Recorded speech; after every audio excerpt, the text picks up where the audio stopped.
The first black people in the Bible are biblical evidence. The Bible does not explicitly describe the skin color of the first humans, but it provides clues that connect to the origins of humanity.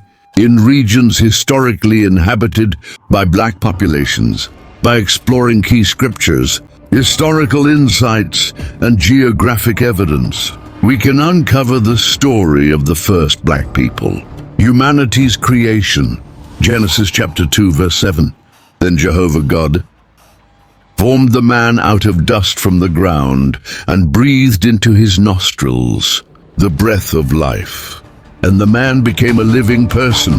The phrase dust from the ground suggests a dark, rich soil, often found in regions of Africa and the Middle East. This imagery points to the physical traits of the first humans, likely resembling the native populations of these areas. The Garden of Eden's location. Genesis chapter 2 verses 10 to 14 describes the rivers flowing from Eden. Now there was a river flowing out of Eden to water the garden, and from there it divided into 4 rivers. The name of the first is Pishon. It is the one encircling the entire land of Havilah, where there is gold. The name of the second river is Gihon.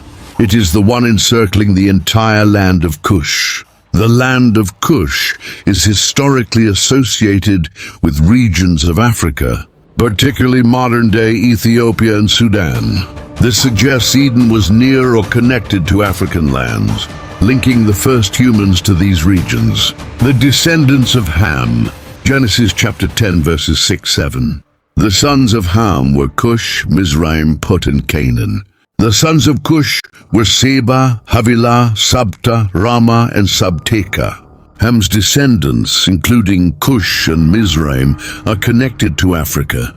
Cush is often identified with Ethiopia, and Mizraim with Egypt. These names indicate the spread of black populations from the earliest times. The Ethiopian eunuch. Acts chapter 8 verse 27. Now there was an Ethiopian man, a eunuch, a court official of Candace, queen of the Ethiopians, and he was in charge of all her treasure. He had gone to Jerusalem to worship. This passage highlights the prominence of black people in the Bible. The Ethiopian eunuch is portrayed as a devout worshipper of Jehovah, underscoring the inclusion of African descendants in God's purpose. Moses' Cushite wife. Numbers chapter 12 verse 1. Now Miriam and Aaron began to speak against Moses because of the Cushite wife he had married. For he had married a Cushite wife, and Moses married a Cushite woman, further connecting the biblical narrative to African heritage. The Cushites, descendants of Ham, were known for their dark skin. Prophecies about Cush. Psalm 68 verse 31. Ambassadors will come out of Egypt. Cush will quickly stretch out its hands to God. This verse prophesies a time when Cush, representing African nations, would turn to Jehovah. It affirms that black populations have always been part of God's plan. God's purpose for all nations. Acts chapter 17 verse 26. And he made out of one man every nation of men, to dwell on the entire surface of the earth. This scripture emphasizes the unity of humanity, tracing all people back to Adam and Eve.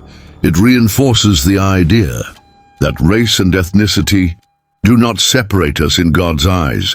The Bible offers clear evidence of black populations' significance in its narrative. From the creation of man to the descendants of Ham and the Cushites, African heritage is woven into God's purpose for humanity. The story of the first black people reminds us of the shared origins and unity of all humans. Unravel more biblical truths and captivating stories about humanity's origins. Subscribe to my channel and watch the next video. Your journey into the Bible's mysteries continues.